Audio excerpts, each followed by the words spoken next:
6월과 7월이 되면 예수님의 탄생을 생각합니다. 누군가는 버젓이 12월 25일을 성탄절로 지키고 있는데 무슨 생뚱맞은 이야기냐라고 말하는 이도 있을 거예요. 세계는 지금 12월 25일 성탄절을 말씀으로 계셨던 하나님이 인간의 허물과 죄를 지시기 위해 오신 거룩한 날로 지키고 있죠. 그 기쁜 소식을 천사들로부터 들은 목자들과 별들을 연구하는 동방박사들은 아기 예수를 찾아 경배하게 되었고요. 그런데 말입니다. 아기 예수가 경배받아야 할 그 주간에 가장 많은 술이 판매되고 술집 매상은 연중 최고를 찍으며 가장 많은 범죄가 일어나고 있는 것이 오늘날 성탄 주간의 현상입니다. 서구 중에서 기독교 국가 하면 단연 미국과 영국을 들 수 있는데 미국의 닐슨의 보고서에 따르면 성탄절 주간의 술 판매량이 평소보다 약 40% 증가한다고 보고하고 있고 영국 음료산업협회의 자료에 따르면 성탄 주간 동안 맥주와 와인 판매량이 크게 증가한다고 합니다. 그 결과 음주와 관련된 범죄율이 크게 증가하고 있다는 보고가 나와 있습니다. 이는 연말이니까 그럴 수 있는 우연처럼 보이지만 결코 우연이 될 수 없습니다. 이런 모순적인 현상이 나타날 수밖에 없는 종교적인 배경이 있는데요. 끝까지 완주하시면 그 이유를 알게 될 것입니다. 일단 예수님의 탄생이 12월 25일이 될 수 없다는 결론을 먼저 공개합니다. 그 첫 번째 이유는 예수님의 탄생 소식을 가장 먼저 들었던 목자들이 밖에서 밤에 자기 양떼를 지키고 있었는데 이스라엘의 겨울인 11월 말부터 3월 초까지는 춥고 우기이기 때문에 목자들이 들판에서 양을 돌보지 않는 시기입니다. 따라서 목자들이 들판에서 양을 돌보고 있었다는 점은 예수님의 탄생이 봄인 4월에서 6월이거나 가을인 9월부터 10월일 가능성을 시사하고 있죠. 두 번째 이유는 세례 요한의 아버지인 제사장 사가랴가 야비야 반열에 속해 유대력으로 8번째 반열로 이들의 근무 기간은 3월과 4월 그리고 9월과 10월에 해당되므로 3월이나 4월에 세례 요한 잉태라면 6개월 후인 9월이나 10월에 예수님 잉태, 이듬해 5월이나 6월 예수님 탄생, 이 계산이 나오죠. 9월이나 10월에 세례 요한이 잉태되었을 때의 예수님은 이듬해인 11월이나 12월 탄생으로 계산됩니다. 그러나 이 경우에는 우기이면서 겨울이기 때문에 경우의 수에서 제외시켜야죠. 그래서 예수님의 탄생은 5월에서 7월 사이가 설득력이 있습니다. 그렇다면 성탄절이 어떻게 해서 현재의 12월 25일이 되었을까요? 초기 기독교에서는 부활신앙이 엄청 강했죠. 이 부활신앙 때문에 죽음을 마다않고 신앙을 끝까지 고백할 수 있었던 반면에 예수님의 탄생을 특정 날짜로 정하여 기념하는 관습이 없었습니다. 그래서 12월 25일을 성탄절로 지정된 가장 초기의 기록 중 하나가 313년 기독교 공인 후 40여 년이 지난 후인 354년에 작성된 로마의 필로칼루스 영감에서 발견됩니다. 필로칼루스 영감의 12월 25일이 기록된 과정을 짧게 설명해 드립니다. 기독교가 313년에 콘스탄틴에 의해 공인된 것은 아시죠? 공인과 국교와는 다른 의미를 가지고 있습니다. 공인은 그동안 종교로 인정을 받지 못한 기독교를 다른 종교처럼 종교로 인정해 주겠다는 것인데 그것을 콘스탄틴이 313년 밀라노 칙령으로 공포하게 됩니다.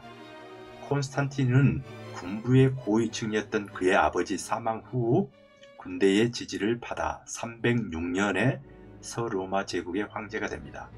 그런데 그에게 막센티우스라는 경쟁자가 있었는데 312년 밀비안 다리 전투 전날 밤 이 표징으로 승리하라라는 의미의 카이와 로를 결합한 키로라고 하는 꿈을 꾸었고 그 기호로 승리한 후 하나님의 도움이었다고 받아들여 그 이듬해인 313년 기독교를 공인하는 밀라노 칙령을 발표하게 되죠. 아시다시피 밀라노 칙령은 서로마 황제인 콘스탄틴과 동로마 황제였던 니키니우스가 밀라노에서 만나 기독교를 포함한 모든 종교에 대한 관용을 선언하는 칙령입니다. 콘스탄틴 대제가 이렇게 기독교의 관용을 베풀었지만 그렇다고 그가 인격적인 신앙 고백을 했다고 볼 수는 없습니다. 이미 로마의 핍박 중에도 지위 고하를 막론하고 수적으로나 영향력으로나 로마 내 크리스찬들을 무시할 수 없을 정도가 되었고, 우리가 선거철만 되면 정치인들이 방문지에 따라 종교를 달리하는 경우들을 보듯이 정치인들의 자기 소개는 그리 신뢰할 만한 것은 못 되지요. 아무튼 콘스탄틴 대제는 기독교를 공인하고 그의 통치 기간 동안 기독교의 중요한 축일과 의식이 공식적으로 자리 잡는 틀을 닦았고, 성탄절 날짜 결정에도 간접적으로 영향을 미치게 됩니다. 그러다가 콘스탄틴 대제 사후인 337년부터 352년까지 교황으로 있었던 교황 율리우스 1세에 의해 350년경 성탄절을 12월 25일로 공시하게 되지요. 그래서 354년에 작성된 로마의 필로칼루스 영감에 비로소 12월 25일 성탄절이 기록으로 남아있는 것이고요. 313년 콘스탄틴 기독교 공인, 그 후 80년이 지난 392년 데오도시우스 황제 기독교 국교화. 데오도시우스는 스스로 깊은 신앙인이라고 고백하고 있습니다. 그의 개인적 신앙 외에 국교화시킬 수밖에 없는 배경이 있습니다. 그 첫 번째 이유는 4세기 후반 로마 제국은 내부 분열이 일어나고 있었습니다.